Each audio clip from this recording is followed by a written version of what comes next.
एक रिसर्च से एक इम्पोर्टेंट फैक्ट पता चला है कि किसी की आर्थिक सफलता का केवल 15% ही उसके तकनीकी ज्ञान पर निर्भर करता है, जबकि उसकी सफलता का 85% उसके व्यवहार की कला पर निर्भर करता है। दोस्तों, इस वीडियो में मैं आपको लोगों को प्रभावित करने के 3 ऐसे सिद्धांत बताऊंगा जिससे आप अपने बिजनेस में ज़्यादा मुनाफा कमा सकते हैं, घर का माहौल ज़्यादा सुखद बना सकते हैं, समाज में अधिक मित्र बना सकते हैं, नौकरी में प्रमोशन पा सकते हैं, किसी को भी अपने बस में कर सकते हैं। हाय दोस्तों, मैं हूं राज और आपका सक्सेस लिवर यूट्यूब चैनल में स्वागत है।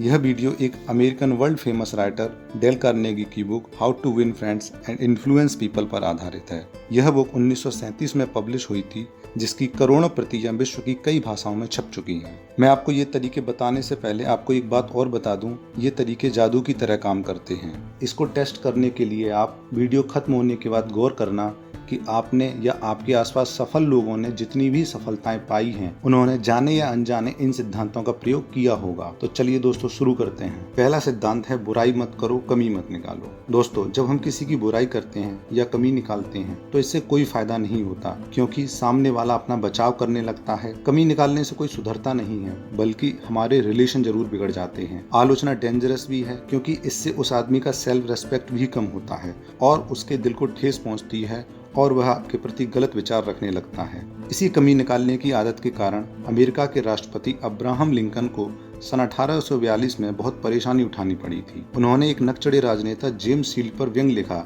जिससे उसने अब्राहम लिंकन को तलवार से लड़ने के लिए ललकारा। इस घटना के बाद लिंकन ने फिर कभी किसी की आलोचना नहीं की। बेंजामिन फ्रैंकलिन से जब पूछा गया कि उनकी सफलता का राज क्या था, तो उन्होंने कहा, मैं किसी के बारे में बुरा नहीं बोलूंगा और हर एक के बारे में अच्छा ही बोलूंगा। दोस्तों, लोगों के साथ व्यवहार करते समय हमें ध्यान रखना चाहिए कि हम तार्किक लोगों के साथ व्यवहार नहीं कर रहे हैं, हम भावनात्मक लोगों के साथ व्यवहार कर रहे हैं, जिनमें खामियां, गर्व और अहंकार भी है। आप खुद सोचिए, जब कोई व्यक्ति आप में कमी निकालता है तो आपको कैसा लगता है? आप उस व्यक्ति को पसंद नहीं करते हैं, शायद आपको गुस्सा भी आ जाता हो। तो यही नियम सामने वाले के लिए भी लागू होता है। अगर आप किसी की कमी निकालेंगे तो कोई भी आपको पसंद नहीं करेगा। तो फ्रेंड्स, अगर आप लोगों के दिल में जगह बनाना चाहते हैं तो कभी किसी की बुराई मत करिए, कमी मत निकालिए। दूसरा सिद्धांत है सच्ची तारीफ करने की आदत डालें। अमेरिका के महान दार्शनिक जॉन डुई ने कहा था कि इंसान की सबसे बड़ी आकांक्षा महत्वपूर्ण बनने की आकांक्षा होती है। दोस्तों, जब हम किसी व्यक्ति की सच्ची तारीफ करते हैं तो उसको महत्वपूर्ण होने का एहसास होता है। उसको लगता है कि वह आपकी नजर में इम्पोर्टेंट है और वह व्यक्ति आपसे बहुत प्रभावित होता है। वह आपके लिए कुछ भी करने को तैयार हो जाता है। दोस्तों,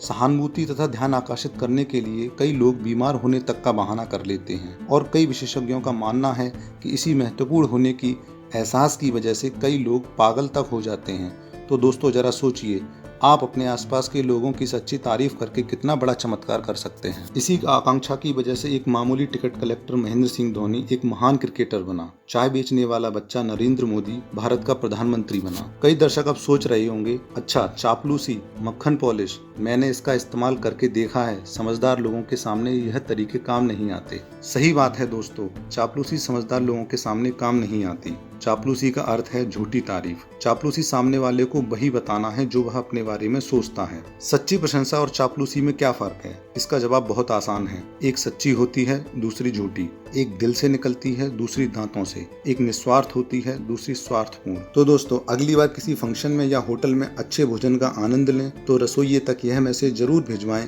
कि खाना अच्छा बना था। और जब कोई थका हुआ सेल्समैन आपके प्रति अधिक शिष्टाचार दिखाए तो उसका भी उल्लेख करना ना भूलें। दोस्तों, आप खुद सोचिए, जब कोई व्यक्ति आपकी सच्ची तारीफ करता है तो आपको कैसा महसूस होता है? आप भी प्रसन्न हो जाते हैं। तो दोस्तों, हम चापलूसी को भूल जाएं, ईमानदारी से सच्ची प्रशंसा करें। अगर आप ऐसा करेंगे तो लोग आपके शब्दों को अपनी यादों की तिजोरी में रखेंगे और जिंदगी भर उन्हें दोहराते रहेंगे। आपने जो कहा वह आप भूल जाएंगे, पर वे नहीं भूल पाएंगे। तीसरा सिद्धांत है सामने वाले आदमी में प्रबल इच्छा जगाएं। दोस्तों, हम क्या चाहते हैं इस बारे में बात करने से कोई फायदा नहीं होता। जाहिर है कि जो आप चाहते हैं उसमें आपका इंटरेस्ट है, सामने वाले का नहीं। आपको रसगुल्ला पसंद है तो हो सकता है सामने वाले को समोसा पसंद हो। इसलिए लोगों को प्रभावित करने का इकलौता तरीका यह है कि आप सामने वाले की इच्छाओं के हिसाब से बात करें और यह बताएं कि वह अपनी इच्छाओं को किस तरह पूरा कर सकता है। मैं आपको एक एग्जाम्पल बताता हूँ। लेखक डेल कार्नेगी अपने सेमिनार के लिए न्यूयॉर्क में एक होटल के वॉलरूम को हर साल किराए पर लेते थे। इस साल लेखक को सूचना मिली इस बार पहले से 3 गुना किराया अधिक देना पड़ेगा। जाहिर है लेखक बढ़ा हुआ किराया नहीं देना चाहते थे, परंतु होटल वालों से इस बारे में बात करने से क्या फायदा होता कि वह क्या चाहते थे। 2 दिन बाद लेखक मैनेजर से मिलने गए और कहा, मुझे आपका पत्र पढ़कर पहले तो धक्का लगा, पर मैं आपको दोष नहीं दे रहा हूँ। होटल का मैनेजर होने के नाते अधिकतम लाभ कमाना आपका कर्तव्य है। अगर आप ऐसा नहीं करेंगे तो आपको नौकरी से निकाल दिया जाएगा। अगर आप मेरा किराया बढ़ाते हैं तो आपको कुछ फायदे होंगे और कुछ नुकसान भी होंगे। फायदा ये होगा कि शादी व अन्य समारोह के लिए आपका वॉल्यूम फ्री रहेगा। इन आयोजनों से आपको ज्यादा किराया मिलेगा, जबकि मुझसे कम पैसे मिलेंगे। और आपको नुकसान ये होगा कि आप अपनी आमदनी बढ़ाने के बजाय घटा रहे हैं, क्योंकि इतना किराया मैं नहीं दे सकता। मजबूरन मुझे सेमिनार दूसरी जगह आयोजित करना पड़ेगा। दूसरा नुकसान ये होगा कि सेमिनार में बहुत से शिक्षित और सभ्य लोग आपके होटल में आते हैं। यह आपके लिए अच्छा खासा विज्ञापन हो जाता है। अगर आप अखबार में विज्ञापन देंगे तो आपके $5000 खर्च होंगे, फिर भी उतने लोग नहीं आएंगे जितने कि मेरे सेमिनार की वजह से आते हैं। अगले दिन लेखक को मैनेजर का पत्र मिला जिसमें लिखा था कि किराया 3 गुना की जगह केवल 1.5 गुना ही बढ़ाया गया था। ध्यान दें, लेखक को यह छूट तब मिली जब लेखक ने इस बारे में एक शब्द भी नहीं कहा कि वह क्या चाहता था। लेखक ने सिर्फ सामने वाले की रुचि के बारे में सोचा और उसे बताया कि वह अपनी मनचाही चीज कैसे हासिल कर सकता है। साथियों, एक बार मेरे एक मित्र अपने छोटे बच्चे को लेकर बहुत परेशान थे। उसका वजन कम था और वह ठीक से खाना नहीं खाता था। उसके माँ बाप ने उसी तरीके का इस्तेमाल किया जिसका इस्तेमाल आमतौर पर लोग करते हैं। वे उसे डांटते, फटकारते और उसके पीछे पड़े रहते। क्या बच्चे ने उनकी बात मानी? बिल्कुल नहीं, क्योंकि उसके पिता 3 साल के बच्चे पर अपना नजरिया थोपना चाह रहे थे। आखिरकार पिता ने अपनी गलती मानी और खुद से पूछा, बच्चा क्या चाहता है? बच्चे के पास एक तिपहिया साइकिल थी। इसी मोहल्ले में एक बड़ा बच्चा रहता था जो इस छोटे बच्चे की तिपहिया साइकिल छीन लेता था और खुद चलाने लगता था। छोटा बच्चा क्या चाहता था? वह उस बड़े गुंडे से बदला ले, उसकी नाक पर मुक्का मारकर उसे धूल चटा दे। और जब उसके पिता ने समझाया कि अगर वह अपनी मम्मी के कहे अनुसार खाएगा तो एक दिन वह उस गुंडे को पीट सकेगा, तो फिर उस बच्चे ने अपनी माँ के बताए अनुसार खाना शुरू कर दिया। वह बच्चा पालक, हरी सब्जियां सब कुछ खाने लगा, सिर्फ इसलिए कि वह इतना बड़ा हो जाए कि वह उस बड़े गुंडे की पिटाई कर सके। तो दोस्तों याद रखिए, पहले तो सामने वाले आदमी में काम करने की प्रबल इच्छा जगाएं। जो यह कर सकता है उसके साथ पूरी दुनिया है, और जो यह नहीं कर सकता वह अकेला ही रहेगा।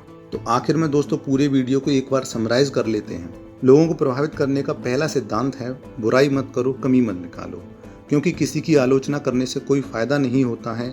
सामने वाला आदमी अपना बचाव करने लगता है और कमी निकालने से कोई सुधरता नहीं, बल्कि हमारे संबंध जरूर बिगड़ जाते हैं। दूसरा सिद्धांत है, सच्ची तारीफ करने की आदत डालें। हर व्यक्ति महत्व चाहता है, और जब हम किसी की सच्ची तारीफ करते हैं तो उसको महत्वपूर्ण होने का एहसास होता है, उसे प्रसन्नता होती है, उसे सहानुभूति और प्रोत्साहन मिलता है। इससे हमारे संबंध मधुर होते हैं और वह व्यक्ति हमारे लिए कुछ भी करने को तैयार रहता है। तीसरा सिद्धांत है, सामने वाले आदमी में प्रबल इच्छा जगाएं। हमें क्या पसंद है इसमें सामने वाले को कोई इंटरेस्ट नहीं होता। हमेशा दूसरे व्यक्ति की रुचि के हिसाब से बात करें। वह अपनी मनचाही चीज कैसे हासिल कर सकता है इस बारे में बताएं। इससे आपको भी फायदा होगा और आप किसी को भी अपने वश में कर सकते हैं। दोस्तों, अगर आप सचमुच अपने व्यवहार को सुधारना चाहते हैं, अगर आप सचमुच लोगों को प्रभावित करने की कला सीखना चाहते हैं, तो वापस मुड़ें और इस वीडियो को दोबारा देखें। जब भी आपके सामने कोई भावनात्मक समस्या आए, जैसे कि बच्चे को डांटते समय, फैमिली मेंबर को मनाते समय, नाराज ग्राहक से बात करते समय, तो अपनी भावनाओं पर काबू रखें और इस वीडियो में बताए गए सिद्धांतों का प्रयोग करें। दोस्तों, वीडियो देखने के लिए आपका बहुत बहुत धन्यवाद। कमेंट में बताएं कैसी लगी वीडियो। अगर अच्छी लगी हो तो लाइक करें।